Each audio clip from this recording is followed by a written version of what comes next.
Welcome to the Refined Football Podcast show. And of course, as you all know, my name is Affordable David Choose. I'm your favorite host on the show.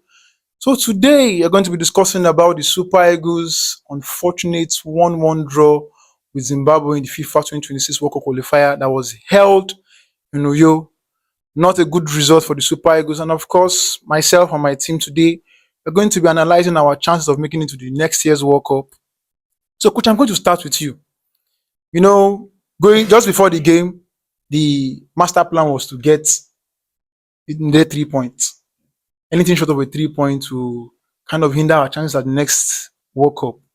And now, at some point, we were leading. The boys, I won't lie, they did very well, but they lost concentration towards the end of the game. So, what do you have to say about the Super Eagles game against Zimbabwe? Yeah, Super Eagles played a very good game against Zimbabwe, 2 days ago. But the result wasn't what we expected. We were all expecting a win so that the points would be so close, then considering next matches. But it came to come out as a 1-1 draw. Their performance was okay, but there was a very big problem, at the end of the game. That is loss of concentration. I can't see a situation whereby you will be leading, up to 87, 88 minutes. Then you have to get a draw. And losing concentration at that point in time means they were not even thinking about what is ahead of them. Because almost all of them are supposed to know that winning this game is giving us one step towards being in the World Cup. And all of them as players, they really want to be at the World Cup. Because after this World Cup, in the next World Cup, which is 2030, some of them, their ages will be maybe 30 plus, which we will be saying that this one is old, that person is old. But as it is, the result came as it is. We won't blame much people or won't blame anyone. But I know that the coach had made a mistake. So I can't see a situation whereby you are leading, with 3 minutes, 4 minutes remaining. You are removing a striker, bringing a striker. I believe you have brought in a defender. So let them consolidate. But all the same, I have to blame Ekong, for that equalizer, because he was too, I don't know what to say. He was too casual, to go for the ball. I don't know whether he was thinking, if I go hard, I will collect a red card and the penalty. But we have done it. Let us see what the free will do. But all the same, it has come the way it is. Thank you very much, Coach. Thank you very much. So, CJ, let's hear from you. Well, I don't have much to say. If I would go what Coach said, actually, like, from the beginning of the game, the boys actually did well, like perfectly well. Watching the game from the first one, I believed that game already. You understand? We were meant to see that vision from the first half because our guys were pressing. And first, I was watching the game. I think we're not having much because we have this striker, Osimhen. He's good in the air. So feed him more in the air. If you give him, he'll be able to control the ball with his chest or use his head. Even the goal they scored, it was his head. He was in the right position to do that. You understand? Check out our last match against Rwanda. His powering aspects, trying to chase the ball, overshadowing the defender because he has the strength. You understand? And anybody that comes in the air, he'll win it. So in that game, I felt, okay, now we have basically two and a guy that knows how to use his left also, which is Oyemechi Bruno. To me, I know in as much as he has made the selection, yes, these guys are playing constantly for their club, but at least this is a natural left foot back. And Oyemechi is the kind of guy like he knows how to do those crosses. Well. And that's what we need. Osimhen needs that ball. You have likes of Simon Moses. That day, I would say Moses was not at his best. Yes. I believe the coach would have said, okay, this guy is not actually operating the way he did in Rwanda. Just pull him out. Take look more there. Then put Onyeka in that midfield. And in that game, at that time, he removed Iwobi. He was not meant to remove Iwobi. Because Iwobi has played more than 120 minutes in football. And he's not the kind of player that get tired easily. And he's the kind of player like he's our only schemer for now in the Super Eagles team. You understand? So that kind of Christian, you need to keep the ball. Leave Iwobi. He'll be the one to suppress the pressure coming from the opponent. You understand? But you have to take him off. What did you bring in? I think he brought in a striker. Frank Oyemechi. 2 defensive midfielder. No schema in the game. In as much as maybe they can use the ball, there's what they call a schema in the game. Who you know that no matter how the pressure might be, he will know how to control the game. You understand? Okay, now coming to the attack, we are leading 1-0. we have already secured the victory. What else? With the kind of defenders we have, Basi, Ekong, experienced defenders, Samuel. And Samuel was already tired because he was unfortunate in his wing. Why not switch Aina, bring in Bruno, and let's see what will happen again? You understand? The mistake. You removed Osimhen, you brought in an attacker. No, you already have Dare there. You understand? Yeah. So why are you bringing in an attacker again? Let him stay there, troubling the attackers, the defenders, I mean to say. Then bring in one defender to complete it. Sorry, to complete the five in the back line. You understand? So that's just the thing. So the coach himself, he made a mistake in that game. To me, I will just say my own opinion. He made a mistake because at that crucial time, I don't think the Eagles are meant to lose that game. At all. Because I was so surprised when I checked my phone and I saw 1-1. Like I was like, Jesus, what is happening? Are we actually going to qualify for this World Cup? It's heartbreaking. Because not just like okay, Rwanda and Zimbabwe, who is more stronger? Rwanda, not Zimbabwe. In as much as Zimbabwe might be a hard nut to crack, they like disturbing the big teams, but they don't know where they are going to. But we Nigerians, with the full crowd and the whole full nation, some people traveled down from Lagos to you just to watch that game to support the Eagles because they needed the win. And now what we got was a draw. So to me, I was saying they played their best, but not the results we wanted. They gave to us, the fans watching the game. So that's just it. So thank you very much for your point. And I think I'm on the same wavelength with you concerning the issue you raised concerning the last minute substitution, taking out an attacker, that's Osimhen, and Yes, bringing in an an attacker, attacker. Boniface. That moment should have been the time for our left fullback to come in, natural left fullback, Definitely. then switch Aino to the right back. Very, very good observation. So It should have a 3-man on yeah, the very, yes. very good observation. You make a very good coach, though. So another thing I want us to talk about again is one thing that happened just immediately after the game. Osimhen's reaction after the game. To me, I would say, yes, it showed that he has passion for the game. He's a workaholic for the team that wants to work. But was it necessary? To me, I don't think it was necessary. Coach, let's hear from you. Yeah, Osimhen to me was the heart of the Nigerian That's Super always Eagles been like team. this for a long time. It has been. And for the two games they played in Rwanda and the one in Nigeria, he showed himself as the rock, of the team. He scored 2 goals in Rwanda and scored 1 in Nigeria. His expectation was that his teammates, when he got out, was supposed to defend and hold on to that victory, so that at the end they'll be victorious. They're closing in the gap in the points, on the log. But it didn't come that way. But the way he reacted, where I was so much not happy, was when he ignored Boniface. the assistant coach, Okay. Ilechukwu. Yeah. You understand me? Okay. He ignored him, he ignored his handshake, he ignored everybody. That did not show true professionalism. I believe he could have, Done better. swallowed it. When they get to the locker room, then they have to talk about it. Do you understand me? As a team. But what he did, might demoralize other players in subsequent games.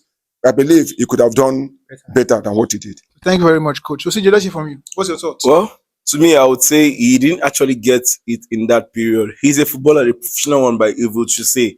He has seen tougher games and Yes. he has lost games that are even more better than Zimbabwe games. You understand?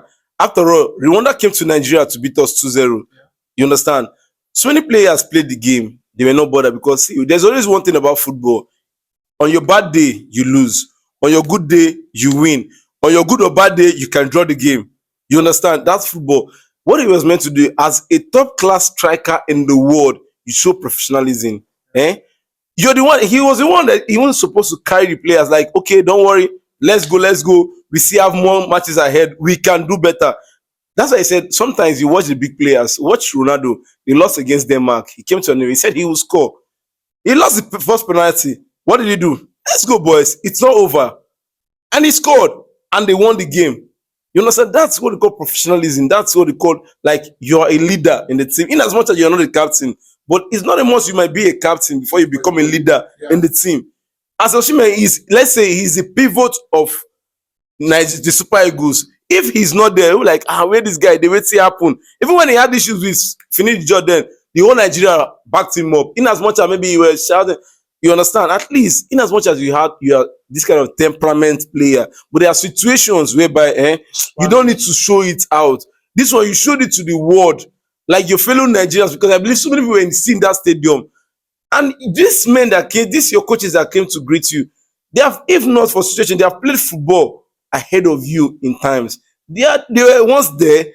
Some of them played for the national team, but you got to the level which was more than them. You have to give them that respect, give them that accolade. At least the coach Tamara himself, he came to even Boniface was like trying to guy is no, you don't do that. Even if your friends, you like there's a way you talk to him. You are angry. Yes, even we Nigerians, we are angry because normally that game was supposed to be a win. You left the pitch. Coach did the mistake by bringing in an attacker. Yes, normally it's supposed to be a defender, but we got the draw. It's football. It has happened. It has happened. We have to prepare for the next one and make sure our next two games, no matter how it is, we try to win.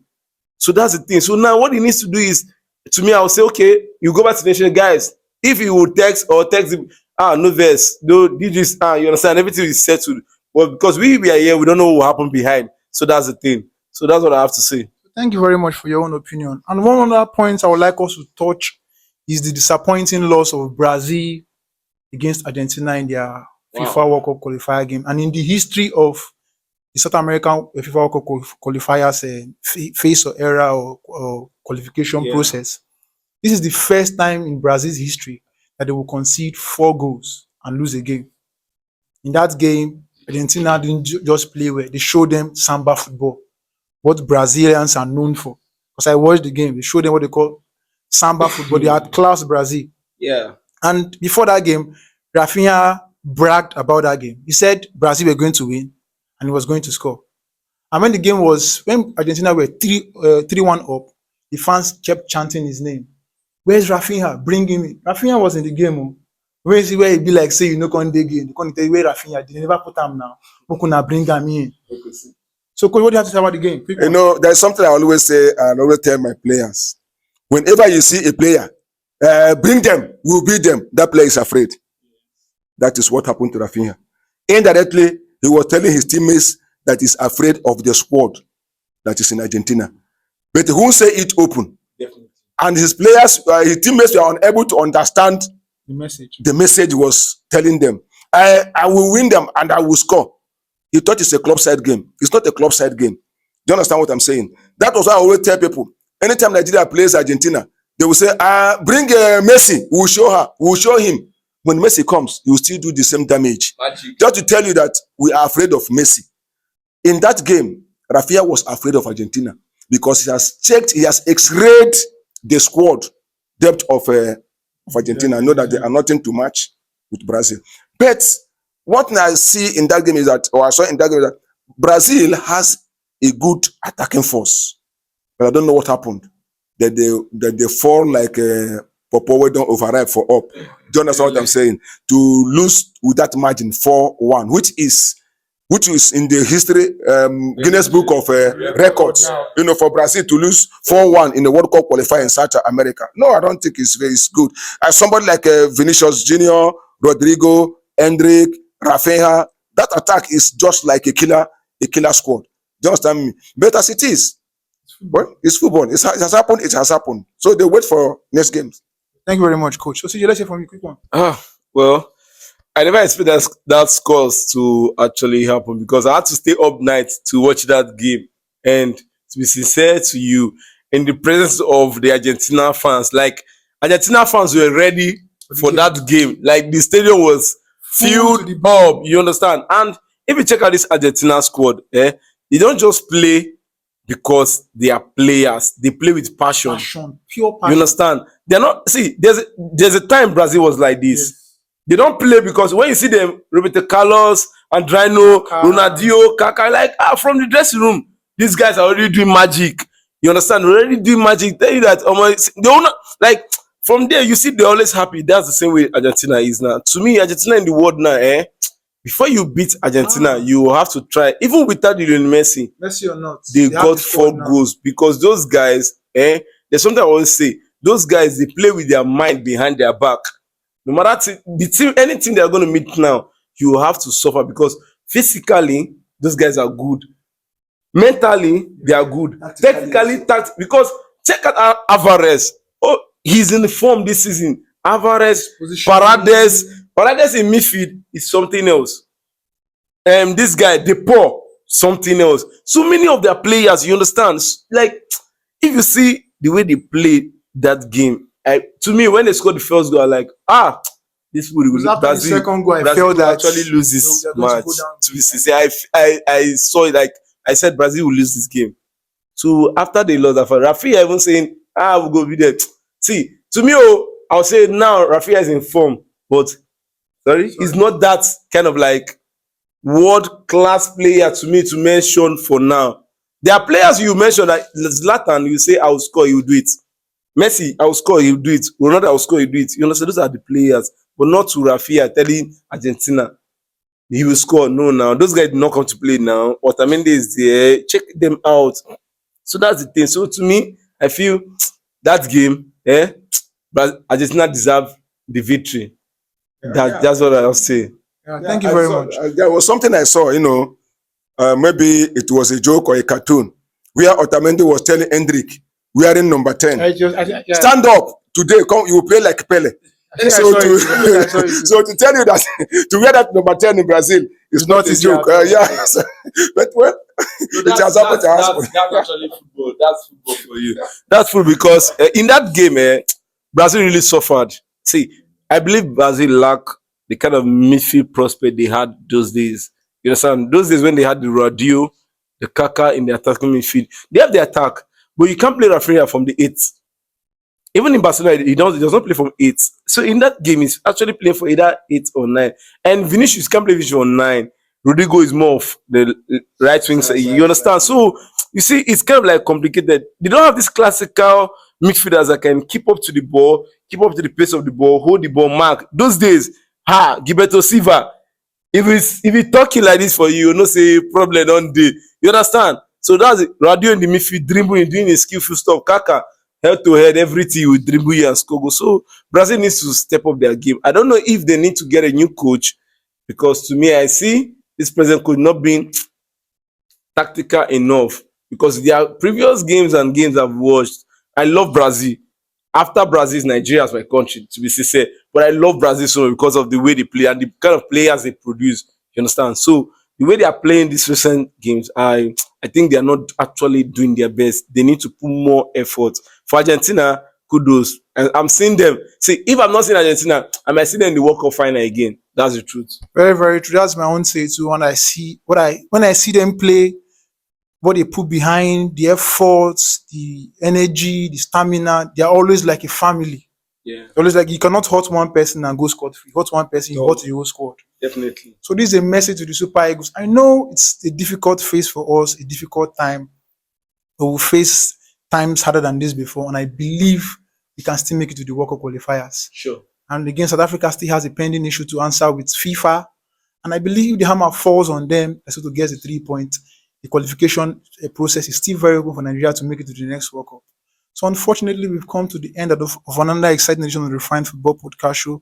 And to our viewers, wherever you might be within the country or outside the shores of Nigeria, please do ensure to follow us on our social media pages, most especially our YouTube page. Please remember to keep notifications buttons on. And until we meet again, it's goodbye from all of us at TRF Podcast. God bless you. Thank you. Bye-bye.